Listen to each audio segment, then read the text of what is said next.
স্বাগত নিউজ 24 সংবাদে। পুরো সংবাদে আপনাদের সাথে আছি আমি ফয়সাল মাহমুদ।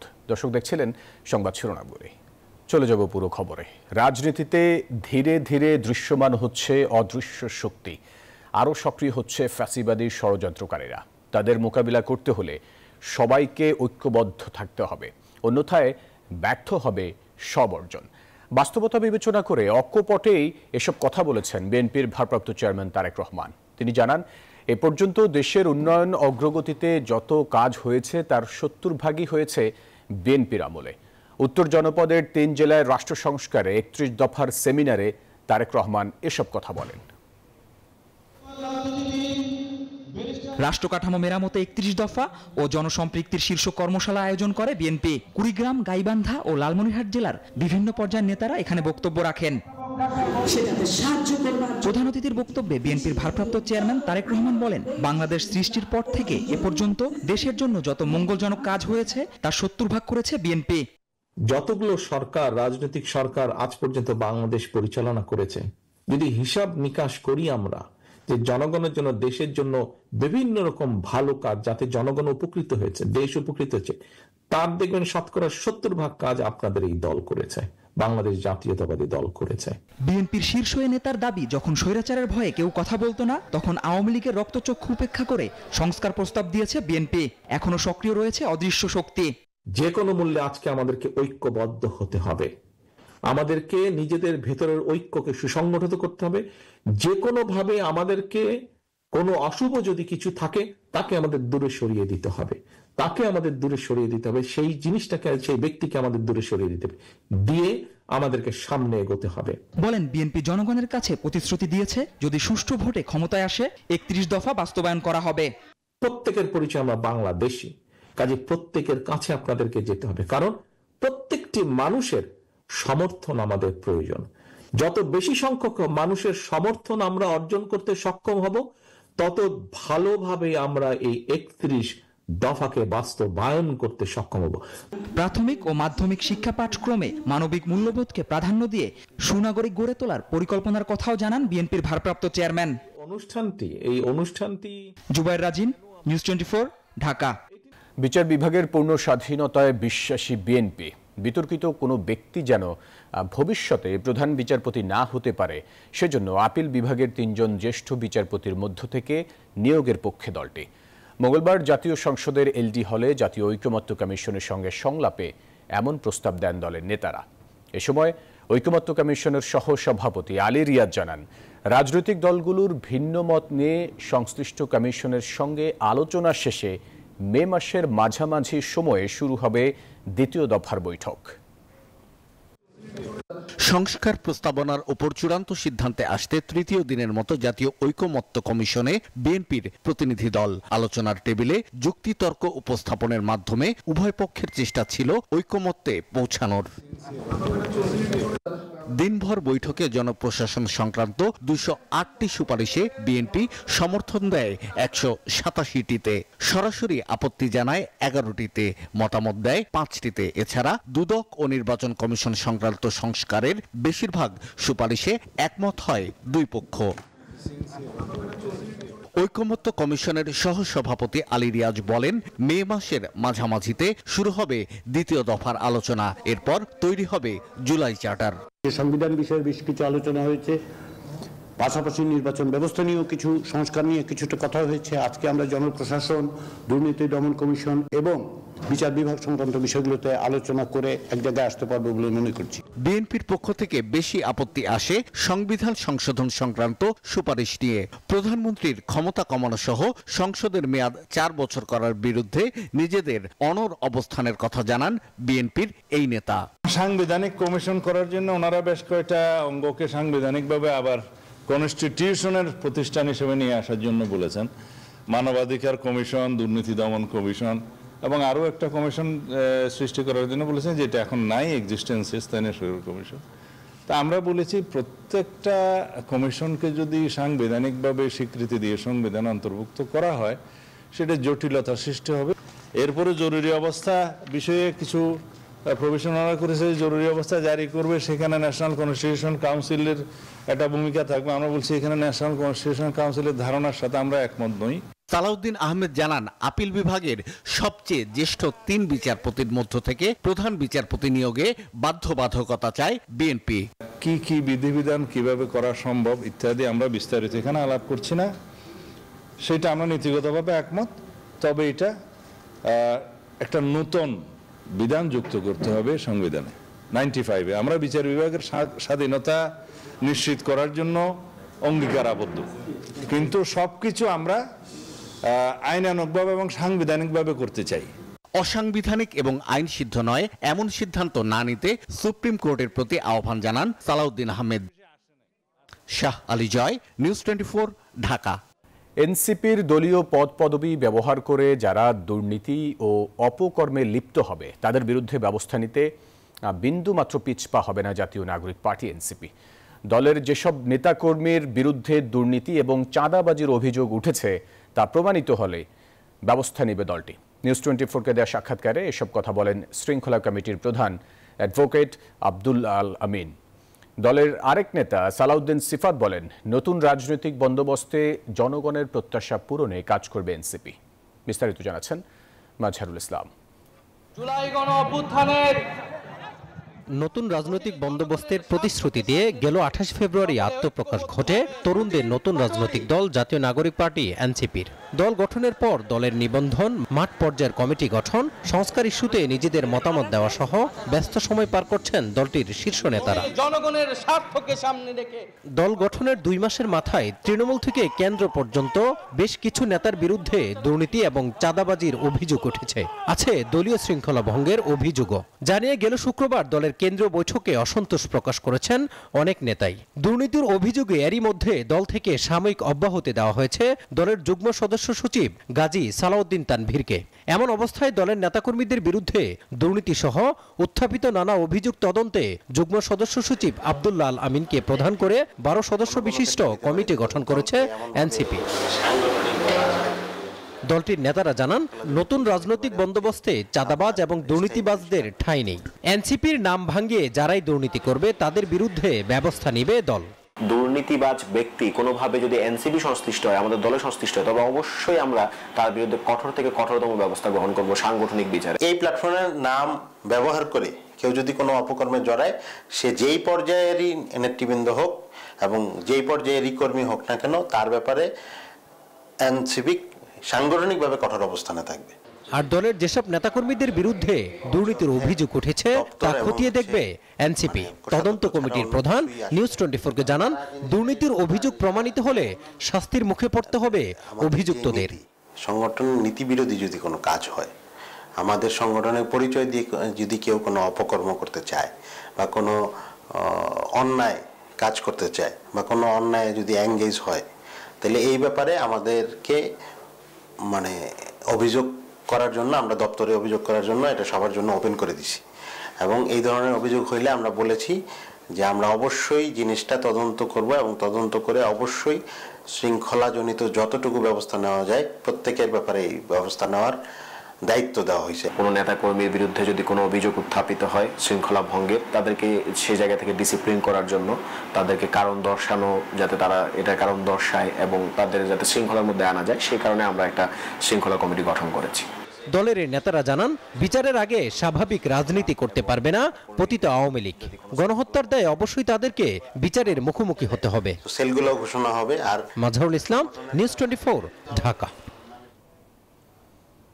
এক সপ্তাহ না যেতেই আবারও ঢাকা কলেজ ও ঢাকা সিটি কলেজের শিক্ষার্থীদের মধ্যে সংঘর্ষ। সায়েন্স ল্যাব এলাকা ফের পরিণত হয় রণক্ষেত্রে। দাঙ্গা হাঙ্গামা চলে প্রায় 5 ঘন্টা ধরে। যান চলাচল বন্ধ থাকায় ভোগান্তিতে পড়েন সাধারণ মানুষ, যার রেশ পড়েছে পুরো রাজধানী জুড়ে। পরিস্থিতি নিয়ন্ত্রণে টিয়ারশেল ও সাউন্ড গ্রেনেড ছুড়েছে পুলিশ। কর্মকর্তারা বলছেন, পূর্ব শত্রুতার জেরে এমন ঘটনা। এই শব্দ নতুন নয়। তুচ্ছ ঘটনা বা নানা ইস্যুতে কিছুদিন পর পর সংঘর্ষে জড়িয়ে পড়েন রাজধানীর ঢাকা কলেজ ও সিটি কলেজের শিক্ষার্থীরা। মঙ্গলবার সকাল 11:30টায় রাজধানীর সায়েন্স ল্যাব মোড়ে ফের সংঘর্ষ। শুরুতে ধাওয়া, পাল্টা ধাওয়া ও ইটপাটকেল নিক্ষেপ, তারপর গোটা এলাকা রণক্ষেত্র। থেমে থেমে সংঘর্ষ চলে প্রায় 5 ঘন্টা। ঢাকা কলেজের শিক্ষার্থীরা বলছেন সোমবার রাতে তাদের একজন সহপাঠীকে মারধর করা হয়। এছাড়া ফেসবুকে দেয়া হয় উস্কানিমূলক পোস্ট। কলেজের শিক্ষার্থী বা স্যাররা কোনো কিছু করে না, হালকা উল্টা আমাদেরকে প্রশাসন থেকে হুমকিমূলক পোস্ট দিছে, এই জন্য আমরা আজকে তাদের কলেজ ভাঙচুর করতে বাধ্য হয়েছি। এদিকে হামলার শিকার হওয়ার অভিযোগটি সিটি কলেজ শিক্ষার্থীদের। বলেন ভেঙে ফেলা হয় তাদের বিভিন্ন স্থাপনা। যেই ছেলেটা আহত হয়েছিল তার সঙ্গে তখন অভিভাবক উপস্থিত ছিল এবং তার অভিভাবক নিজে বলেছেন যে কে মারছে ওইটা অভিভাবক দেখেন নাই, দেখছে যে আউট ড্রেসে মারা হয়েছে। তাও সিটি কলেজে কেউ ছিল কি ছিল না এটার কোনো প্রমাণ কেউ দিতে পারে না। দুপক্ষের সংঘর্ষে দফায় দফায় বন্ধ হয়ে যায় যান চলাচল। পরিস্থিতি নিয়ন্ত্রণে টিয়ার সেল ও সাউন্ড গ্রেনেড নিক্ষেপ করে পুলিশ। ছত্রভঙ্গ করে দেয় সংঘর্ষে লিপ্ত শিক্ষার্থীদের। যে এটা তো আসলে নিত্য নৈমিত্তিক ঘটনা হয়ে দাঁড়াইছে, এটার আসলে পার্মানেন্ট একটা সলিউশন দরকার। দেখি আমরা উপরের লেভেলে যদি প্রয়োজন হয় তাদেরকে এঙ্গেজ করে, দুই কলেজকে এঙ্গেজ করে বারবার বলছি যে এটার পার্মানেন্ট সলিউশন দরকার। এখন এতে কখন যে কার ক্ষতি হয়ে যাবে, কখন যে কোন মানে প্রাণ ঝরে যাবে এটা আমরা চাই না, এটা আমরা কখনোই চাই না, এটা আমরা চাই যার শান্তিপূর্ণ সমাধান। এই দুই কলেজের শিক্ষার্থীরা গত 15 এপ্রিলও সংঘর্ষে জড়ান। গত 9 ফেব্রুয়ারির কথা কাটাকাটি জেরে সায়েন্স ল্যাবে এলাকাতেই সংঘর্ষে জড়ান সিটি কলেজ ও আইডিয়াল কলেজের শিক্ষার্থীরা। এমন সংঘাত দেখা গেছে আরও কয়েকবার। উত্তাপে যুক্ত হন এলাকাটির আরও কয়েকটি কলেজের শিক্ষার্থীরাও। এমন অবস্থায় কলেজগুলোর প্রতিনিধি সহ পুলিশের সমন্বয়ে একটি কমিটি গঠন করা হয় সামান্য বিষয়ে যাতে সংঘর্ষ রূপ না নেয় তা নিশ্চিত করতেই এই কমিটি। কিন্তু তারপরেও সংঘর্ষের ঘটনা ঘটছেই। আরিফুল ইসলাম, নিউজ 24, ঢাকা। দর্শক, প্রথমবারের মতো বাংলাদেশের কোনো পুলিশ প্রধানের বিরুদ্ধে ইন্টারপোলের রেড নোটিশ জারি হলো। আন্তর্জাতিক পুলিশি সংস্থাটির ওয়ান্টেড লিস্টে বেনজির আহমেদের নাম উঠেছে। গত 10 এপ্রিল এই নোটিশ জারি করা হয়, নিশ্চিত করেছে পুলিশ সদর দপ্তর। বিদেশে পালিয়ে থাকা বেনজিরের বিরুদ্ধে বিচার বহির্ভূত হত্যা, গুম, খুন, দুর্নীতিসহ নানা অভিযোগ রয়েছে। আওয়ামী সরকারের আমলের বহুল আলোচিত ও সমালোচিত সাবেক পুলিশ মহাপরিদর্শক বেনজির আহমেদ, তার বিপুল পরিমাণ অবৈধ সম্পদের অভিযোগ ফলাও করে প্রকাশ পেয়েছে বিভিন্ন সংবাদ মাধ্যমে। সেসব প্রতিবেদনে দেখা যায় বেনজির ও তার স্ত্রী সন্তানদের নামে দেশে বিদেশে রয়েছে অঢেল সম্পদ। তার সেসব সম্পদের মধ্যে রয়েছে গোপালগঞ্জের ইকো রিসোর্ট নামে এক অভিজাত পর্যটন কেন্দ্র। এছাড়াও তার স্ত্রী ও 2 মেয়ের নামে দেশের বিভিন্ন এলাকায় অন্তত 6টি প্রতিষ্ঠানের খোঁজ পাওয়া গেছে। 5টি প্রতিষ্ঠানে তার বিনিয়োগের পরিমাণ 500 কোটি টাকারও বেশি। অথচ 34 বছর 7 মাসের চাকরি জীবনে বেনজির আহমেদের বেতন ভাতা বাবদ মোট আয় 1,84,89,200 টাকার মতো। 2015 থেকে 2020 সালে র্যাবের মহাপরিচালক এবং 2020 থেকে 2022 সাল পর্যন্ত আইজিপি থাকাকালীন বেনজির আহমেদ গড়ে তোলেন এই রিসোর্ট। অভিযোগ উঠেছে পার্ক নির্মাণ করতে তিনি ওই এলাকায় হিন্দু সম্প্রদায়ের জমি ভয় দেখিয়ে দখল করে নেন। পরে এসব নিয়ে তদন্ত শুরু করে দুর্নীতি দমন কমিশন। একের পর এক অবৈধ সম্পদ ও নিজের পাসপোর্ট জালিয়াতি সহ দুর্নীতির তথ্য সামনে আসতে থাকে। বিদেশ পালিয়ে যাওয়ার পর তার বিরুদ্ধে দেয়া হয় দেশত্যাগের নিষেধাজ্ঞা। এবার বেনজির আহমেদের বিরুদ্ধে রেড নোটিশ জারি করেছে international criminal police organization Interpol. গত 10 এপ্রিল এই নোটিশ জারি করা হয়, তবে ইন্টারপোলের ওয়েবসাইটে এই নোটিশ এখনো প্রকাশ করা হয়নি। রেড নোটিশ জারি তো আমরা ওয়েবসাইটে দেখছি না, তাহলে আপনারা কিভাবে নিশ্চিত? ওয়েবসাইটে খুব সুন্দর করে লেখা আছে, অনেক সময় তারা এটা দেয় না, ওখানেই লেখা আছে। সম্প্রতি জানতে পেরেছি, হ্যাঁ সম্প্রতি জানতে পেরেছি আমরা। শেখ হাসিনা ও ওবায়দুল কাদের সহ আরো কয়েকজনের বিরুদ্ধে ইন্টারপোলের নোটিশ জারি চায় বাংলাদেশ। এ বিষয়ে অনুরোধ জানিয়ে ইন্টারপোলে চিঠিও পাঠানো হয়েছে। মাসুদা লাবনী, নিউজ 24, ঢাকা। শেখ হাসিনা ও তার পরিবারের সদস্যদের দেশে ফেরাতে কার্যক্রম শুরু করেছে দুদক। বিভিন্ন আন্তর্জাতিক সংস্থার সঙ্গে চুক্তির চেষ্টা চলছে, চিঠিও পাঠানো হচ্ছে বিভিন্ন দেশে। মঙ্গলবার সাংবাদিকদের এসব কথা জানান দুদক কমিশনার। তিনি জানান, বাংলাদেশি হিসেবেই টিউলিপ সিদ্দিকের বিচার হবে। এদিকে ঋণের নামে 7,129 কোটি টাকা আত্মসাতের অভিযোগে সালমান এফ রহমানের বিরুদ্ধে অনুসন্ধানে নেমেছে দুদক। গত ৫ আগস্ট দেশ থেকে পালিয়ে যান সাবেক প্রধানমন্ত্রী শেখ হাসিনা। এরপর দুদকের নানান মামলায় জড়ান তিনি ও তার পরিবারের সদস্যরা। সর্বশেষ পূর্বাচলের প্লট জালিয়াতির ৬ মামলায় অভিযোগপত্র দাখিলের পর জারি হয় গ্রেপ্তারি পরোয়ানা। এমন পরিস্থিতিতে দুদকের করণীয় সম্পর্কে ধারণা দিলেন সংস্থাটির কমিশনার হাফিজ আহসান ফরিদ। আমাদের তো ইতিমধ্যেই তো বাংলাদেশ সরকারের পক্ষ থেকে অনুরোধ জানানো হয়েছে যে অভিযুক্ত ব্যক্তিদের ফেরত পাঠানোর জন্য। এছাড়া আমাদের সাথে বিভিন্ন আন্তর্জাতিক দুর্নীতি দমন সংস্থার সাথে আমাদের চুক্তি পর্যায়ে রয়েছে। নেক্সট কমিশন মিটিং হয়তো এই সপ্তাহে, যদি না আগামী সপ্তাহে হবে তখন আলোচনা করা হবে, যদি প্রয়োজন পড়ে রেড অ্যালার্ট জারি করা হবে। এছাড়া শেখ হাসিনার বোন শেখ রেহানার মেয়ে টিউলিপ সিদ্দিকের বিচারিক প্রক্রিয়া নিয়েও কথা বলেন দুদক কমিশনার। আমরা তো তার বিরুদ্ধে মামলা করেছি সে বাংলাদেশি নাগরিক হিসেবে, এবং তাকে আমরা যেসব চিঠিপত্র দিয়েছি দুর্নীতি দমন সব বাংলাদেশি ঠিকানায় তার ন্যাশনাল আইডিতে দেওয়া হয়েছে। তাকে আমরা এখানে বিদেশি নাগরিক হিসেবে আমরা কনসিডার করে নিই।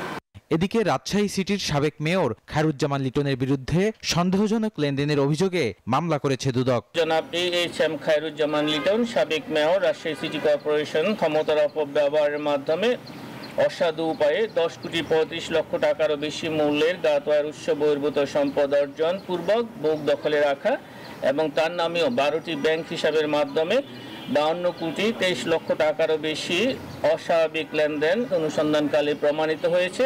এই কারণে তার বিরুদ্ধে সংশ্লিষ্ট ধারায় একটি মামলা রুজুর সিদ্ধান্ত গৃহীত হয়েছে। শেখ হাসিনার সাবেক উপদেষ্টা সালমান এফ রহমান সহ 11 জনের বিরুদ্ধে IFIC ব্যাংক থেকে ঋণের নামে 7,129 কোটি টাকা আত্মসাতের অভিযোগ রয়েছে। এ বিষয়ে সংশ্লিষ্টদের জিজ্ঞাসাবাদের সিদ্ধান্ত নিয়েছে দুদক। বদরুল আলম শাওন, নিউজ 24, ঢাকা। সাংবাদিক সাগর রুনি হত্যা মামলার তদন্ত শেষ করতে আরও 6 মাস সময় পেল উচ্চ ক্ষমতা সম্পন্ন টাস্ক ফোর্স। রাষ্ট্রপক্ষের করা আবেদনের শুনানি নিয়ে বিচারপতি ফাতেমা নজিব ও বিচারপতি শিকদার মাহমুদুর রাজের সমন্বয়ে গঠিত হাইকোর্ট বেঞ্চ এ আদেশ দেন। এদিকে ডিবির হেফাজতে থাকা নথি পোড়ানোর ঘটনা সত্য নয় জানিয়েছে রাষ্ট্রপক্ষ। 14 বছর ধরে মামলার দীর্ঘসূত্রিতায় হতাশ পরিবারের সদস্যরা। 2012 সালের 11 ফেব্রুয়ারি রাজধানীর পশ্চিম রাজাবাজারের ভাড়া করা বাসায় খুন হন সাংবাদিক দম্পতি সাগর রুনি। সেই মামলা এখন নানা হাত ঘুরে তদন্ত করছে বিশেষ টাস্ক ফোর্স।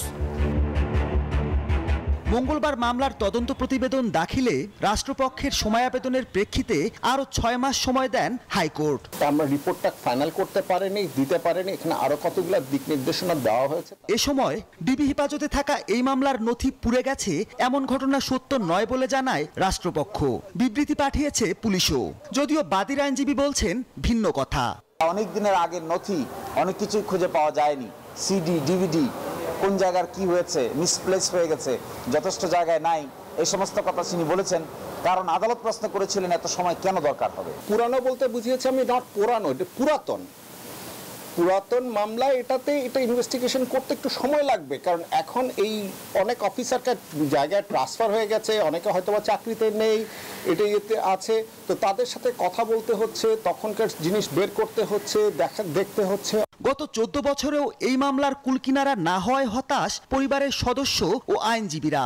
নতুন করে এত আগে পুড়ে যাওয়া নথির কারণে এটা তদন্ত প্রক্রিয়া বিলম্ব হওয়া, যে অজুহাত নথি পুড়ে যাক, হারিয়ে যাক বা পরবর্তী সেটা আছে বলা, এই যে বলার একটা এই ধরনের ব্যাপারগুলো কিন্তু আসলে আমরা খুবই হতাশ করে। নথিটি নাকি পড়া গিয়েছে, আবার পরবর্তীতে নাকি সংশোধনী নিয়ে আসলো নথি পড়া যায়নি। গত সরকারের আমলের বিচার হয়নি এই ভেবে যে সরকারের প্রভাবশালী মহল জড়িত এই হত্যাকাণ্ডে, যার কারণে বিচার হচ্ছে না বলে মানুষ মনে করে।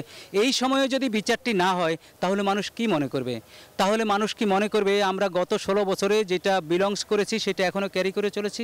আগামী 22 অক্টোবর এই মামলার আদেশের জন্য পরবর্তী দিন ধার্য করেছেন হাইকোর্ট। মাহমুদুল হাসান, নিউজ 24, ঢাকা। বৈষম্য কমিয়ে অন্তর্ভুক্তিমূলক সমাজ প্রতিষ্ঠায় নতুন ধারার অর্থনৈতিক ব্যবস্থা প্রণয়নের আহ্বান জানিয়েছেন অন্তর্বর্তী সরকারের প্রধান উপদেষ্টা অধ্যাপক মোহাম্মদ ইউনুস। তিনি বলেছেন, এর মূল ভিত্তি হতে পারে সামাজিক ব্যবসা। কাতারের রাজধানী দোহায় আর্থনা সম্মেলনে মূল প্রবন্ধ উপস্থাপনকালে এই কথা বলেন তিনি। প্রধান উপদেষ্টা বলেন, মুনাফা কেন্দ্রিক নয় বরং মানুষ কেন্দ্রিক অর্থনৈতিক ব্যবস্থা প্রবর্তন করা জরুরি। তিনি বলেন, সামাজিক ব্যবসায় ক্ষুদ্র ঋণ এখন আর কোনো তাত্ত্বিক ধারণা নয়, বরং দরিদ্রদের ক্ষমতায়ন, জীবন রূপান্তর এবং অন্তর্ভুক্তিমূলক এবং টেকসই সমাজ গঠনের বাস্তব হাতিয়ার। ডক্টর ইউনূস আরও বলেন, ফিলিস্তিন থেকে শুরু করে বাংলাদেশের রোহিঙ্গা সংকট কোনো কিছুকেই উপেক্ষা করার সুযোগ নেই। জম্মু কাশ্মীরের পর্যটন স্থান পেহেলগামে মঙ্গলবার ভয়াবহ জঙ্গি হামলায় অন্তত ২৬ জনের প্রাণ গেছে। আহত হয়েছেন আরও অনেকে। নিন্দা জানিয়ে এই হামলায় জড়িতরা ছাড় পাবে না বলে হুঁশিয়ারি দিয়েছেন ভারতের প্রধানমন্ত্রী নরেন্দ্র মোদী। এদিকে এই হামলার নিন্দা জানিয়েছেন কাশ্মীরের মুখ্যমন্ত্রী ওমর আবদুল্লাহ। কাশ্মীরে এখন পর্যটনের মৌসুম, ফলে অভ্যন্তরীণ পর্যটক সহ বহু ভিনদেশীরা এই ভূস্বর্গে বেড়াতে যাচ্ছেন। এই আবহেই কাশ্মীর রক্তাক্ত হয়েছে জঙ্গি হামলায়। এতে প্রাণ গেছে বেশ কয়েকজনের, আহত হয়েছেন বহু পর্যটক সহ অনেকে। পেহেলগামের শান্ত প্রাকৃতিক সৌন্দর্যের মাঝে এমন ভয়াবহ হামলায় শোকে স্তব্ধ ভারত।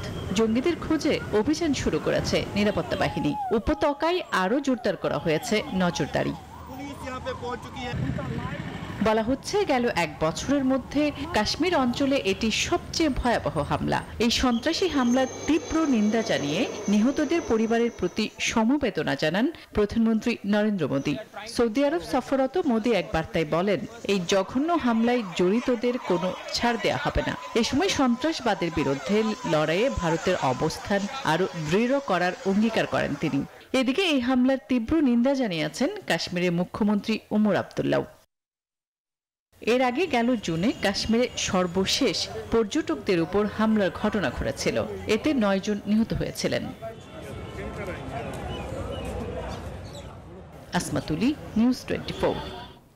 দর্শক, এই ছিল নিউজ 24 সংবাদ। এতক্ষণ সাথে থাকার জন্য ধন্যবাদ সবাই।